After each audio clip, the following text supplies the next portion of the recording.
Hello and welcome to another episode of Pittsburgh Sports Memories. And this one will be things to do in Denver when you get shot, or you can just call it the Joey Porter story.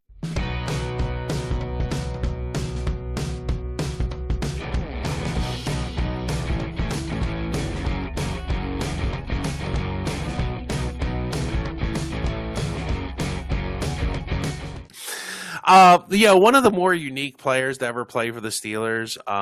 We're going to look at all the twists and turns, and we're probably going to get into some off the field stuff because you can't help to, and definitely some trash talking that went on. And I think most times in Pittsburgh, like, people aren't a fan of the trash talking, but I will say I think this guy backed it up for the most part. So we'll go through all that. Should be fun, but we're going to jump right in, Tim. As usual, I'm joined with my co-host, Tim Hannon. Hi, everybody. See, he's still there. I wasn't pretending. Yep, Tim's really there. Just a little background. Joey Porter grew up in Bakersfield. It's somewhere in California. Is that at Los Angeles, Tim? I don't know. Do you know where Bakersfield is? It's not Barstow. Well, it's somewhere in California. He played football in high school. He played running back and wide receiver. Then he went to college at good old Colorado State. I don't think California to Colorado State seems like a jump, but it happened. He switched. He actually played like H-back tight end, and he switched to defense his junior year. And when he did that, that's when he really became a standout. He finished third team All-American. So he really, I guess he finally found his niche going from offense to defense. He was drafted by the Steelers in the third round, 73rd overall. What year was it? Was that 99, Tim? Yeah, it was 1999. Yeah. And it's kind of like one of those typical, like, back then, like, I don't know if the Steelers still, I guess they still do that. They have TJ Watt, but like they like to go after like those tweener, like, too big to be a safety, too small to be a true defensive end kind of guys. And it works well in that 3-4 scheme. So that's really what he was. At the time, they had Jason Gilden still. And Jason Gilden, I think, was fading, but he was still a pretty decent player. So do you remember Joey Porter's first, training camp and preseason? No, I do not, Tim. So what I remember about that was there was a lot of hype, every year in preseason, not every year, but there's a lot of years where there's just this guy, one of the rookies that just wows everybody. And I remember that year it was Joey Porter, and they had originally given him the number 95. Yes. And he switched to 55. Right. I had that in my notes somewhere. Yes. Yeah. And that was interesting because Greg Lloyd had worn 95, and Greg Lloyd was here for about a decade before Joey Porter came. And so a lot of people were comparing him to Lloyd, or some people were saying he shouldn't wear Lloyd's number. And so I remember that he had to switch numbers. I think he voluntarily did that because he just didn't want to. He wanted to kind of have his own identity. There was a note that said, too, he likes Junior Seau. Now, I don't know. Maybe he never said that in Pittsburgh because he didn't want to tick everybody off. But but wasn't Junior Seau still playing in 2000? He would have been, but I mean, you could still wear his number if you liked him. And I think too, I mean, I know he was a third round pick, so it wasn't like he was a nobody rookie, but they could have assigned 55, could have been assigned to somebody else at first, and that guy ended up getting cut. You know what I mean? So maybe that's how he ended up with the number. But I just remember him wearing 95 was a little bit of a controversy, and it was a little bit of people kind of maybe putting him in a category that wasn't quite fair to him yet. Yeah, but he had a great preseason. He made a lot of sacks, and then in 2000 he did finish second behind Jason Gilden and set a career high sack with 10.5 sacks. And him and Gilden tied a franchise record 24 sacks if you put them together. So he had an interception too, so he had pretty good. But the real fun, this is kind of like how the legend of Joey Porter starts. So during a September 17th game against the Browns, Porter tackled Stargaki real rough, And it ended up Gardocki got like really pissed off and gave Bill Cowher the finger. Why he didn't give Joey? Maybe he's giving Joey Porter, but here we'll let you listen to the fun on that. And look at that! I think he said hello to Porter. He said the Browns are #1 here heading into the half. Yeah, you know what? Maybe take a shot at the punter one time during the game. Just let him know you're out there. But after the first time around, the Steelers don't need to do that. They're a classier team than that. Joey Porter's too good of a player. He's all over the field. Week 1 making tackles. He doesn't need to go after the punter. He's too good of a player to have to take shots at the punter. Well, should you not hit the punter? You know, he's on the field. Punters are defenseless kickers out on the field, and they're not going after anybody. They want to punt and get off, and it doesn't really have an impact on the play. Now, if there's a return and you're running downfield, you're going to block the punter. That's fine. That's legal. But just have a guy standing there not even looking at you. Wow, with the Pittsburgh sucks chant, huh, Tim? Don't like each other, Josh. We really don't even like each other now. Actually, it was a pretty good clip, actually. Yeah. That was, and that was after the Browns had been out of the league for a while. Yeah. And I remember that was the first game where it actually felt like it was a rivalry again. Yeah. And that definitely spurred it. Chris Gardocki, a future Steeler, right? Yeah. Yeah, he played for the Steelers from 2004 to 2006. So Bill Cowher didn't hold it against him that he flipped him off. I think was Chris Gardocki the one that never had a punt blocked or only had one? Because that was like his big thing. He never had a punt blocked. So yeah. And I remember. Sorry, this is way off topic, but at one point he did get one blocked, but it still went forward, so it didn't count. So it didn't count. Yeah. And I was like, boy, I'm less impressed by that record now that I know that's what it means. So yeah, Joey Porter is definitely kind of I don't know if that's troublemaker. At least it's on the field, and they were debating. Like, I don't know who the color commentator, but that was definitely Gus Johnson and Gus Johnson made the point, like, if he's a punter and on the field, shouldn't you block him? But I think the other guy made a good point too, that, like, if it's not part of the play, just let the guy alone. Like, there's just no reason. Like, it's not, you're not making any type of football play. You're just hitting a guy to hit a guy. And I think that was probably like a sign of like things that come, like that the league is I think the NFL has kind of gotten rid of a lot of that. Like, if a guy's making a return and you got to block him, and that's fine. If you block somebody, you block somebody. But I think the league might be going too far the other way, where now just blocking someone in the course of a play has become, you blocked them too hard. It's like, you're allowed to block people. I don't know. Yeah. To your point about things to come, I think that was not only a sign of things to come in the league, but definitely a sign of things to come for Joey Porter. Yeah, where there's like things he did always resulted in heavy discussions about, what do you think about that? Should we be doing that, or maybe we shouldn't? Or so that's definitely a sign of things to come for him. So another thing that happened, and nobody ever remembers this play, and I remember this play distinctly. And there was the 2001 AFC Championship game, which maybe there's a reason people don't want to remember that game. But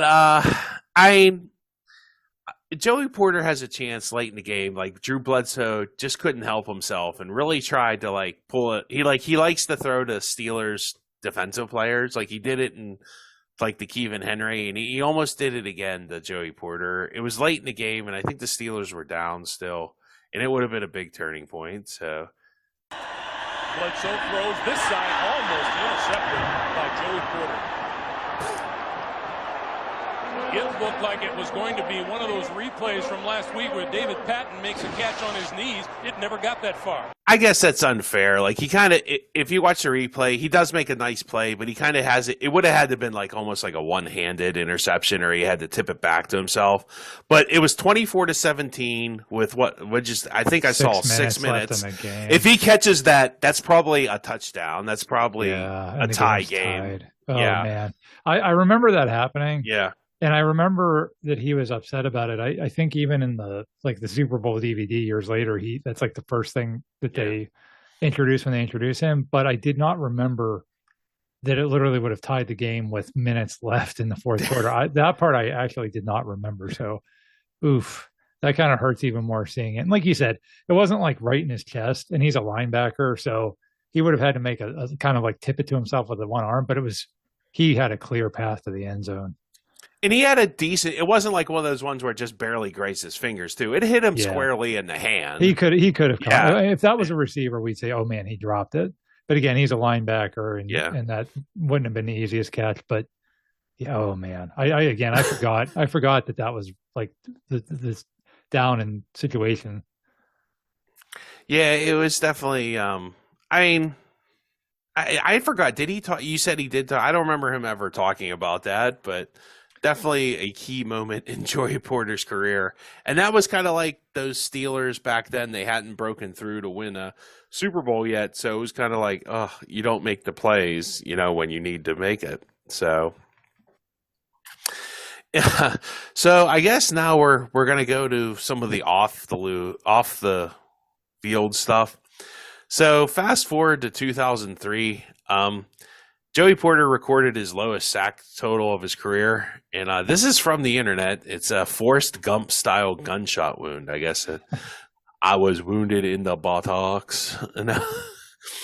So it was in the off season, August 31st, 2003. That has to be pretty just right before the season started, too, huh, Tim? Yeah. So outside of a Denver bar, he got shot. He obviously was running away when he got shot. And he didn't have a great season because he was injured, obviously, from getting shot. He did on October 26th. He did have a good game, some passes. And I think there was an incident, too, on the bus. You ever heard of the bus incident with him? Yes. Uh-huh. And there's Chris Mortensen from ESPN said that Joey Porter had knocked on the Ravens team bus after the game to call Lewis out. And it was said, why would I argue? Because, I think Ray Lewis came in and made, one tackle. There's, a whole story. Ray Lewis made, one tackle or something like that in that game. And it was on Amos Airway, and he did, his whole, dance thing after he made, one tackle. And I think the Steelers won that game pretty convincingly. And Joey Porter, who was not even playing in that game, was like, oh, I found that kind of disrespectful. You didn't do anything. And that was Ray Lewis's why would I argue with Joey Porter? He's done nothing in this league. Yeah, that was the opening game of that season. And they kind of manhandled Baltimore in that game, which was not a sign of things to come because Baltimore won the division that year and the Steelers went 6-10. But, so two things about that. Number one, pretty ballsy for Joey Porter because, Ray Lewis has killed multiple people and, trying to mess with them, you don't want to do that. Well, they said Lewis came off the bus and David Modell, is that a relation to Art? Yeah, it is. It had to separate them, literally had to jump in and hey, could you imagine getting in between Joey Porter and Ray Lewis? What kind of balls did David Modell have? I mean, wow. Talk about taking your life in your hands.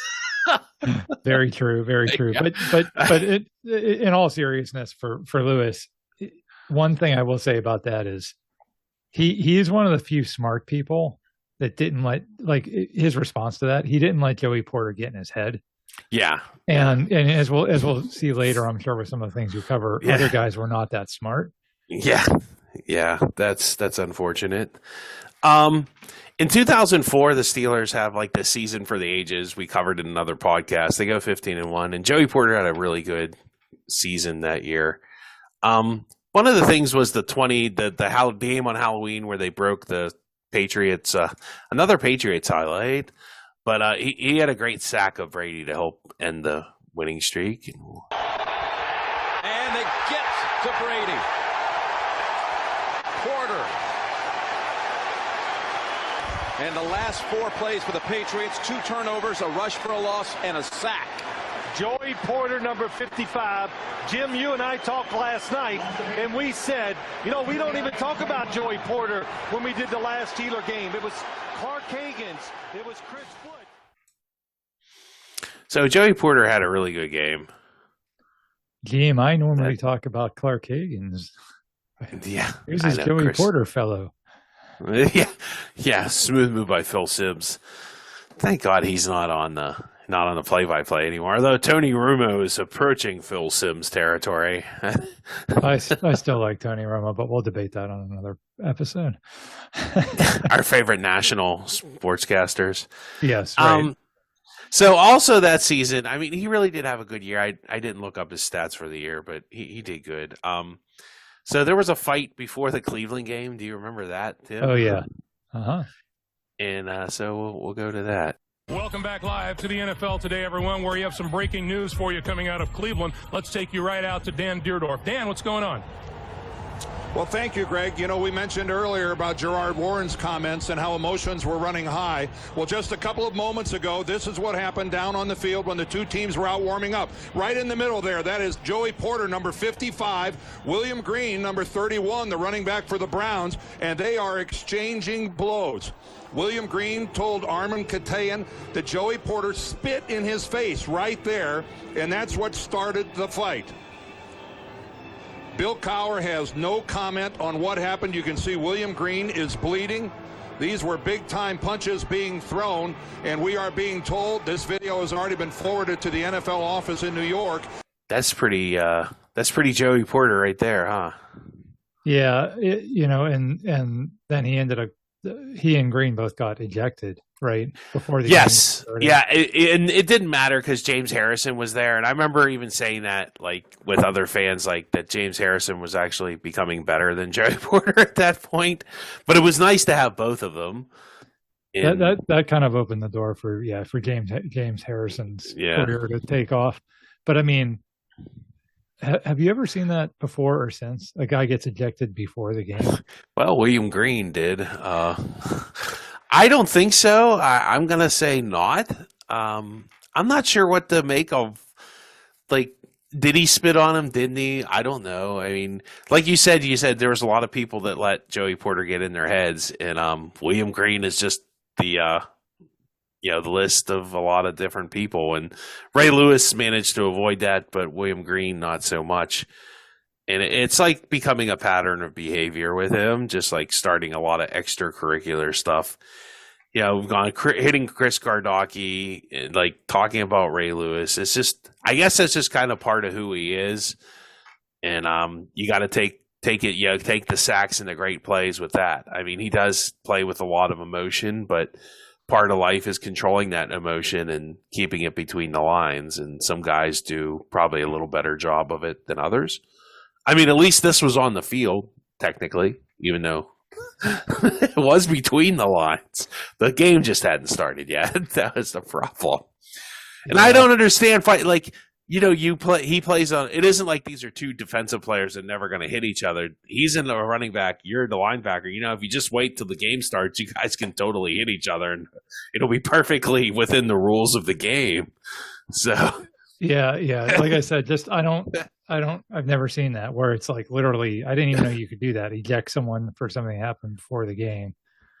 Yeah, and I think too, like I noticed like the NFL too, like now they're having they can eject people. Remember they used to very rarely eject people during the game, and now I guess with the way they have the replay set up, like if like the command center sees something that they don't like, they can call down to the ref and eject people. So yeah, and William Green, I mean, he did nothing. He did nothing for the Browns. I mean. Well, he had some substance abuse problems. He had gotten in some trouble off the field. I didn't know that. Yeah. So he kind of had a troubled history. Fun fact: he's actually an ordained minister now. Well, he must have turned things around. Then sounds like he really turned his life around. So kudos to him. But yeah, back then I think he was the exact kind of guy that Joey Porter kind of feasted on, right? Yeah. Like I bet I can get in his head. Yeah. Yeah. So once again, like that's a good point by you getting in people's head. And so now before the so the Steelers, I think that was 2005. Yes.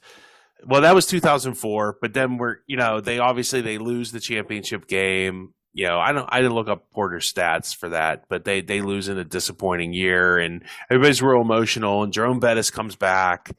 And, the 2005 season we went through. We went through Super Bowl 40. So. It's like they go to Indianapolis and lose, and then they're going to play this big playoff game. After they beat Cincinnati, that's just like waking up. You just got to show up to win that game, right, Tim? Beating Cincinnati in Cincinnati, but at least back then. Do you remember too, Steve, that the Patriots actually, when the Patriots beat the Steelers in the 2004 championship game, I think it was Teddy Bruschi came out and said that one of the things that really motivated them was after the Steelers had beaten them on Halloween that season, Porter had said some things about like we're the dominant team in the AFC now or something like that. And I don't think it was something that Porter even said like in the media, but I thought it was maybe something like one of those NFL Films clips or something. But Teddy Bruschi, if you watch the Patriots like 2004 America's game or whatever, you'll see it in there. I believe it was Teddy Bruschi talks about that, and he was like they hadn't won anything, and so that really motivated them. So even the Patriots, it motivated them to steal the signals. Yeah, sure, Teddy. It's easy to play defense when you know what's coming.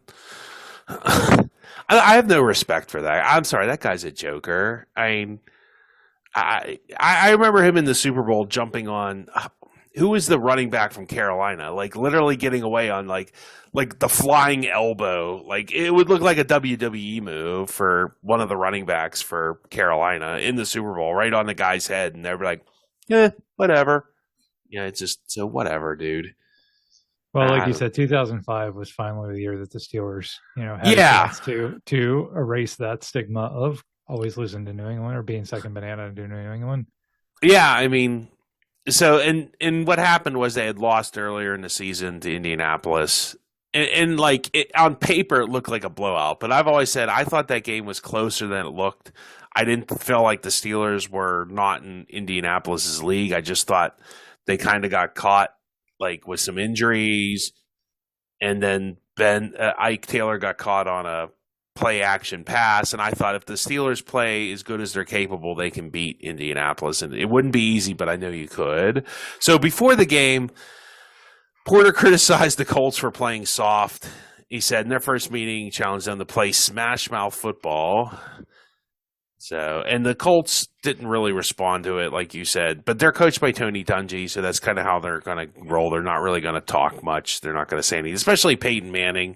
Like maybe Vanderjagt might have said something, but he's just a kicker, so I don't know how much anybody would have paid attention. So he actually had 2 sacks in the game, and this is probably the biggest sack of his career, I would say.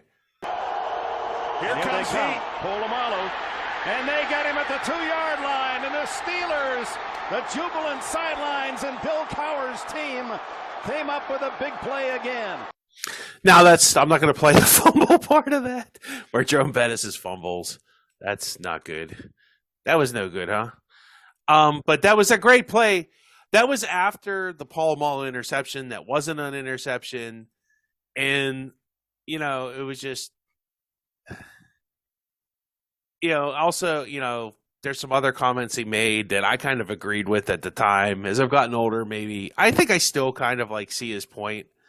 And I mean, I think when you get a little older, you get a little more mature. But in the heat of the moment and the emotional response, like you felt like that was the Polamalu caught it, rolled around on the ground, and they called. Then when he stood up, he hit the ball off his knee, and they like, oh, that's not an interception, And it was ridiculous call. And it was just, I still feel it was designed. I guess I agree with Joey Porter still after all these years that it was designed to keep the Colts in the game. But you know what? We made a play after that. And that was that big play. That's why I think that big 4th down sack is so huge. That was 4th down. They came right after me. They forgot to block them. If you watch, like, they had the offensive line for the Colts so befuddled. You watch that play, he just comes totally free. So, well, Peyton Manning famously after that game said, obviously we had some problem with the protection, which a lot of people were upset by because he kind of threw his lineman under the bus. But yeah, I mean, that's the reason honestly, I know everybody remembers Vanderjagt missing and Bettis fumbling. Yeah. And Ben played a great game in that game. He actually came out more the first half than the second half, right? But them getting a lead was so key because then they could ground things out in the second half. But I think what really won them that game was the physicality on defense, and Porter was really the one leading that. Yeah, him and Ferrier, and I think Polamalu blitzed on there too. Like, because you can see once you get Peyton Manning moving, he's not very good at throwing like on the run like that. That's definitely the weaker part of his game. So after that, he made some more comments. Here's the they shot me in Denver. Every time we come into a stadium, it's only gonna be us. I need to know that. We come here to fight every week. Let's go, Bussy. Hey, first things first, guys. Y'all backed up Peasy. Peasy came in here. Peasy came in here and said they was a soft bunch. We proved it. We proved it. That we were the tougher football team today. It's all about us. You be quiet this week, though, Peasy, please. Yeah, it's all about us in this locker room. I got that. They shot me in Denver. You will not. You will not.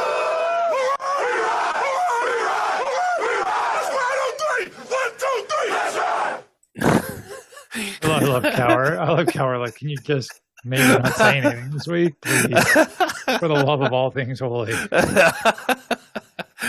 Yeah, because like the Colts really didn't comment on it, and it was just funny. And like even after all that, Tim, like kind of get it out of your system, and like it fired. It must because you heard Bettis, like they played for him, like he was a team. There obviously was something to him. It kind of rallied the team around them, and that's maybe what that team kind of needed. They got this us against the world kind of mentality. Nobody wants us to be here. And I think Cower's teams always played better when they had that mentality, like nobody wants us to be here, we're not supposed to be here, kind of thing. And so after that, he quoted an article. I know they wanted Indy to win this game. The whole world loves Peyton Manning, but come on, man, don't take the game away from us. I felt they were cheating us when that interception happened. Everybody in the world knew that was an interception. Don't cheat us that bad. When they did that, they really wanted Peyton Manning and these guys to win the Super Bowl. They're just going to straight take it for them. I felt that they were like, we don't care if we're cheating for them. So I an emotional guy. I get it. I felt the same way. I still do. Like when I watch that, it's just when I think about it, it's like, oh, that was such a blatant interception in such a like. If that was the Colts doing that at that juncture of the game, that would have been called an interception. So it's a terrible call. The only thing that not made it better, but made it less, I don't know, maybe shocking is that the NFL really struggled for the next decade to understand what a catch is. Yeah, it wasn't just us. Yeah, the Des Bryant thing and Calvin Johnson. Yeah. So I mean, it wasn't like. But to catch a football, you had to, get it in your arms, take 14 steps towards the end zone, hold it up in the air, count to 7. Hand it to the referee. And if the referee dropped it, it's still not. Yeah. Yeah. So, it wasn't, that was kind of the start of all that. So that part I think I get. But yeah, it was just one of those things where if you just see it in regular speed, it's just an obvious interception. Show it to people that have been watching football for more than 3 seconds. Yeah, that looks like Polamalu caught the ball.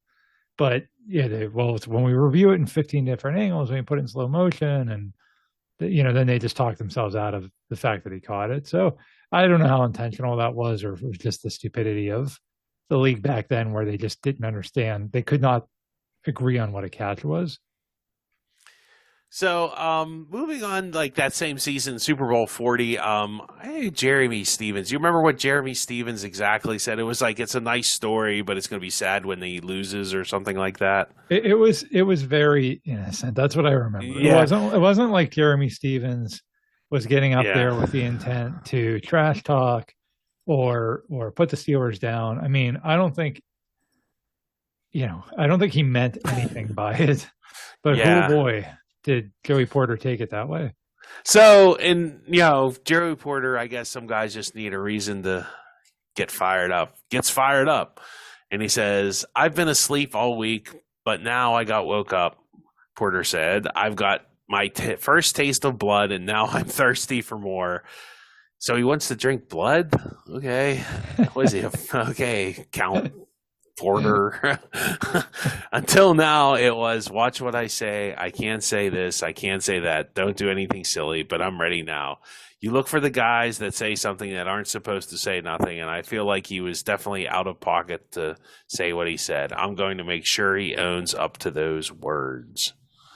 So that was on Jeremy Stevens. He did have 3 tackles in the Super Bowl, so I don't remember. Did he have that? He had an okay Super Bowl, right? He didn't have like great. Well, it was less about how good of a Super Bowl Joey Porter had and more about how awful of a Super Bowl Jeremy Stevens had. Jeremy Stevens dropped a pass on 4th and 1. I remember that. And I think he got a holding call too. Yeah. Jeremy Stevens had a terrible game. He dropped several passes, key passes. Yeah. I think the one that iced the game, like where the Steelers took over on downs and took a knee. Yeah. I think that was a Jeremy Stevens drop. So, it was funny because in the Super Bowl DVD thing that year, Cowher said that Porter came to him. He's like, I think you're going to be mad at me. And Cowher was like, oh no, what did you do? And I remember that at the time. I was just kind of shaking my head. I'm like, oh man, we're in the Super Bowl. We don't need a distraction. This kind of stuff is stupid. And then Jeremy Stevens goes out there and just totally lays an egg. I mean, he was just awful. And the Seahawks had the best offense in the league that year, and he was a good tight end. And so like it worked. It was amazing to me that worked. Just like it worked on the Colts several weeks earlier. Joey Porter he had the uncanny ability to do that. Every other player, you shake your head, you're like, don't do that, don't give them motivation. Yeah. Remember like Anthony Smith with the Patriots. What are you doing? Stop. Just shut your mouth. But for some reason, when Joey Porter did it, it got in people's heads. And sure enough, they win the Super Bowl and Jeremy Stevens stinks. So I think it was that offseason. This is where I have it. Joey Porter has a bunch of vicious pit bulls, and apparently they got loose and went into a neighbor's yard or field that had some sort of horse that was only 29 inches high, and these 2 pit bulls killed this small horse, which is kind of impressive. I didn't think dogs could kill a horse, but I stand corrected. It was bad for the horse. It was bad for Joey Porter. I don't know what happened to the dogs. I can't imagine it was a good day for them either. And like, I'd be kind of worried, like if you just have like random, like if they're going to do that, like, I don't know. I know it's always dangerous to say, well, if they do this, they'll do that. You never know, but he probably had to pay some fines and get rid of some dogs is probably what happened. I don't remember if they ever said what was the resolution of that case. Do you remember, Tim, at all? How that was resolved? But it's another weird, and that's a weird, it wasn't like he was Michael Vick where he was actually fighting the dogs. It's just, dogs are really mean and got loose. So miniature horses can be pretty small. My daughter actually helps take care of a couple miniature horses at a farm near our house, and some of them can be the size of like a large dog. Oh wow! So if it was 29 inches high, it wasn't a huge.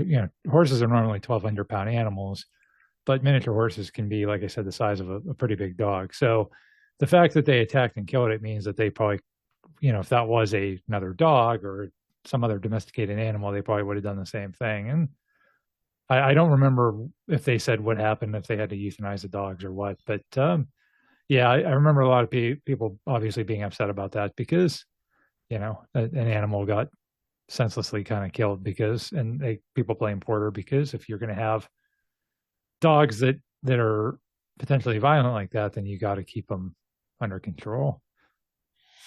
Yeah, it was not a good look for Joey Porter. So he goes on, I think the next year he actually has a really good year like that. That's like one of the few people on the team that, like, Ben had a really bad year that year, but I think Porter, and I remember the first game back against the Dolphins, like he had a really good game, and I have an interception.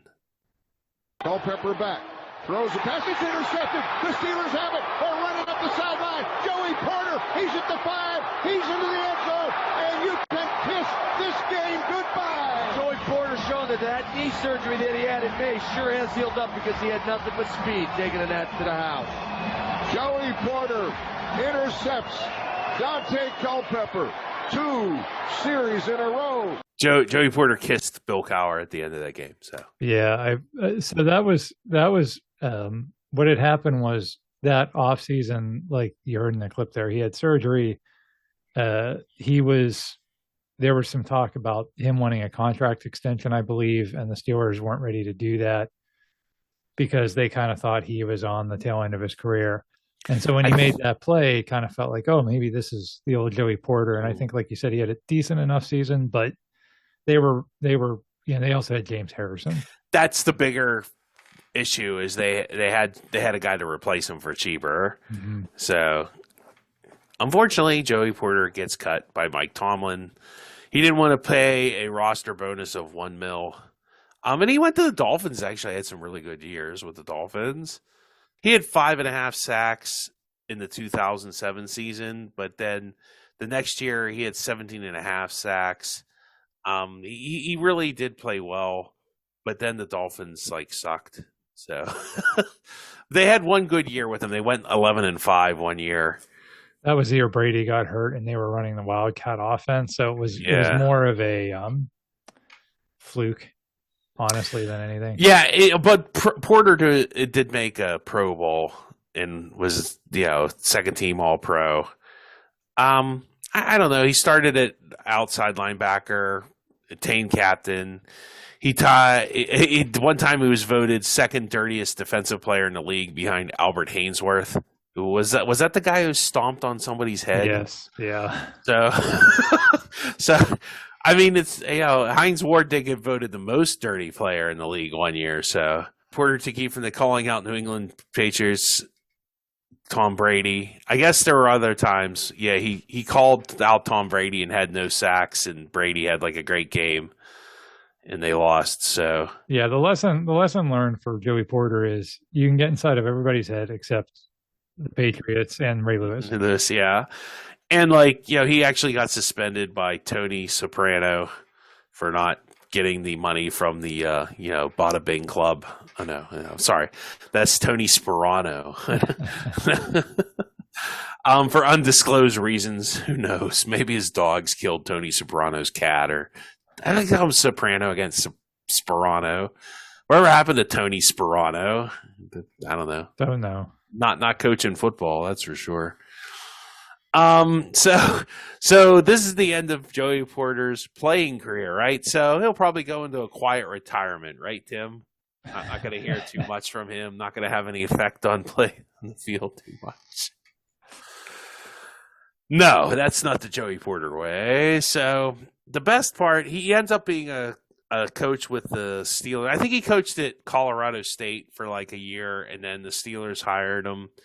And yeah, he gets in, like Tim says, he gets in the Bengals' heads here.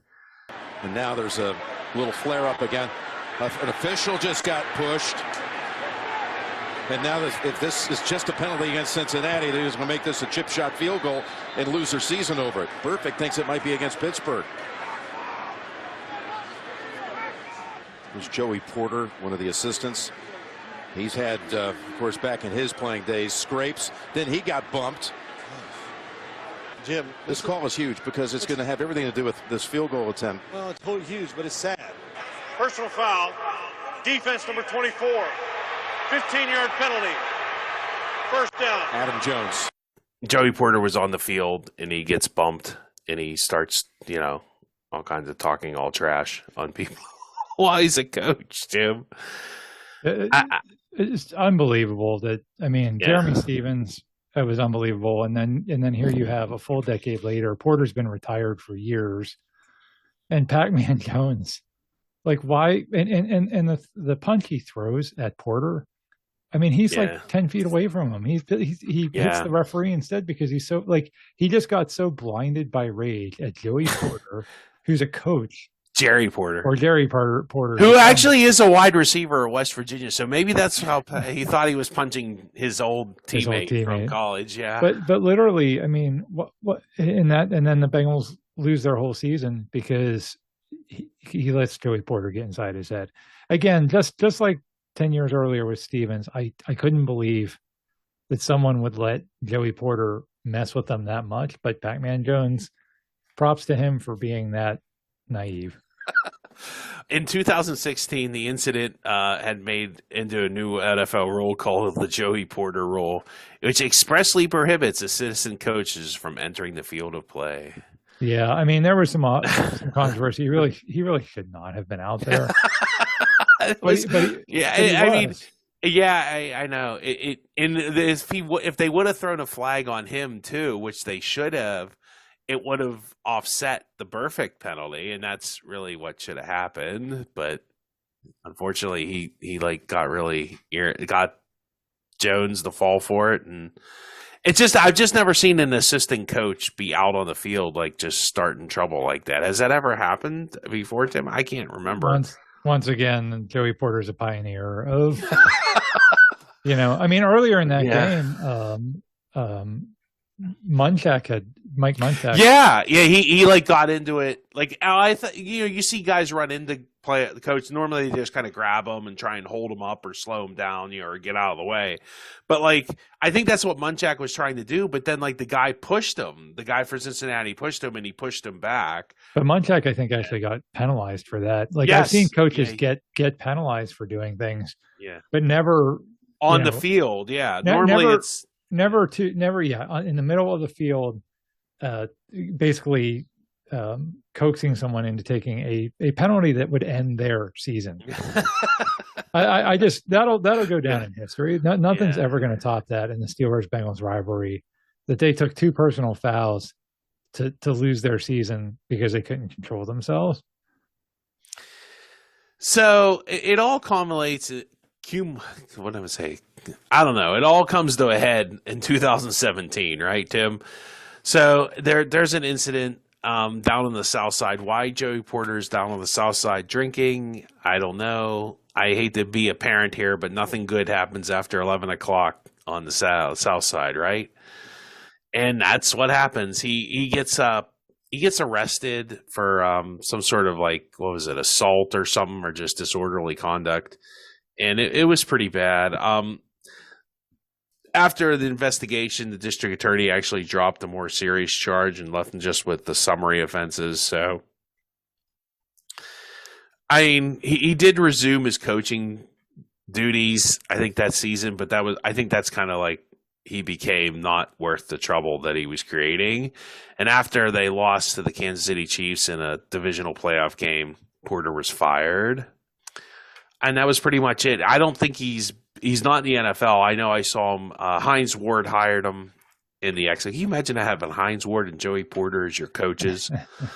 Wow. I've seen a little bit of the XFL. That's the San Antonio team. So, that sounds like that would be a fun time, huh, Tim? Yeah, that would be a very interesting.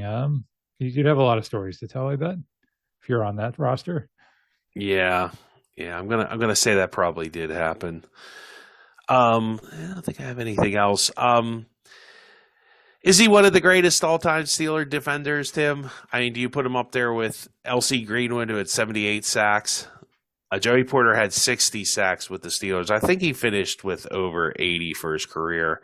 James Harrison has the most with the Steelers at 80. I don't know. I don't think he's as good as Joe Green, but I'll put him up there with Kevin Green, Greg Lloyd.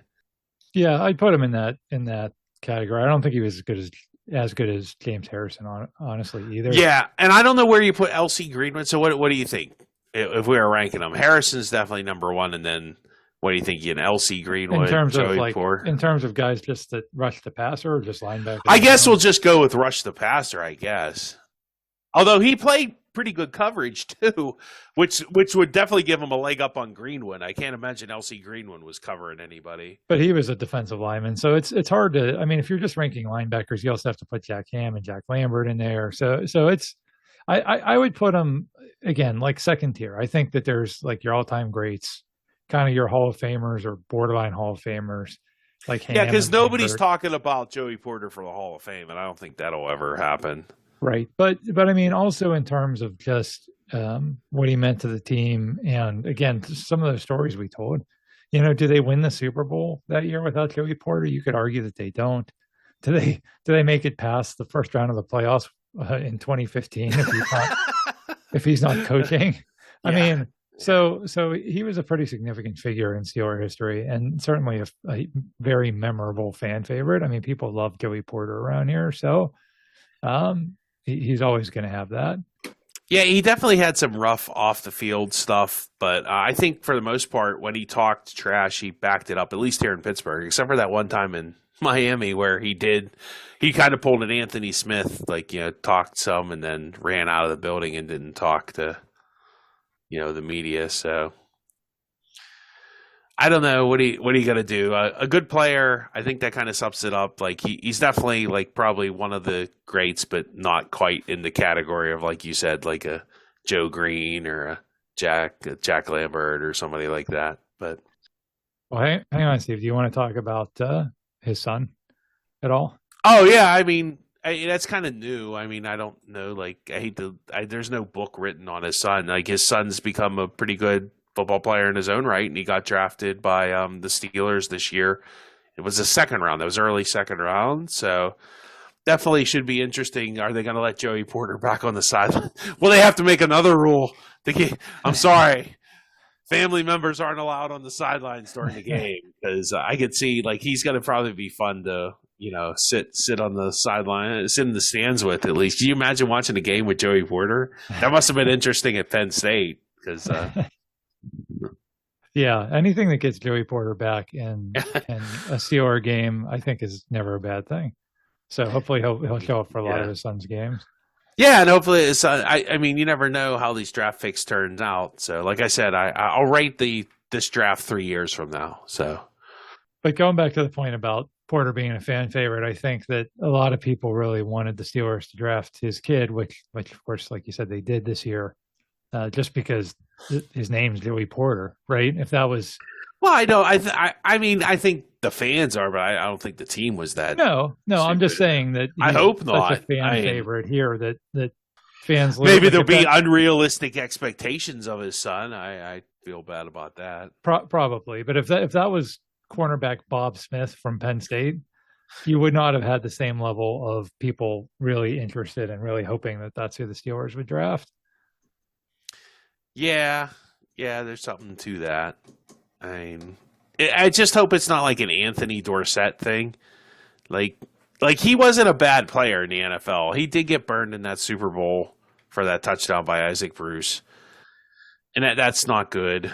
But he was a decent player. He was like a very solid NFL player, and maybe that's what's going to happen with Joey Porter Jr., or maybe he's going to be better than his dad. I don't know. I mean, like I said, I don't like when people get all hyped up about the draft. I don't know. I just don't like the same thing with incoming freshmen in college. It's such a jump from high school to college, and then it's an even bigger jump from college to the pros that you just, I just think I mean, sometimes there's can't miss guys, and those guys come around once every 10 years or so. Like, I don't know. For every Darrelle Revis and Larry Fitzgerald I've seen enough Jermaine Stevens to know that it's not always. And then there's everybody in between, guys that are good but they're just not great, and that's Yeah, good point. It'll be interesting to see what Porter Jr. does in the NFL for sure. But I hope it's. I mean, as a Steeler fan, I would hope it's good. I mean, that's only going to be good for the team, right? So yeah, but the Joey Porter legacy lives on. I don't know if this. I don't know anything. I don't watch Penn State football, so I don't know if he talks a lot of trash or if he just keeps his mouth shut. Or I guess we'll find out, huh? We will. Well, thank you for tuning in, and if you enjoy our podcast, keep on listening. Check us out on all the podcast carriers, and check us out on Facebook and at the Twitter, and we'll talk to you next time.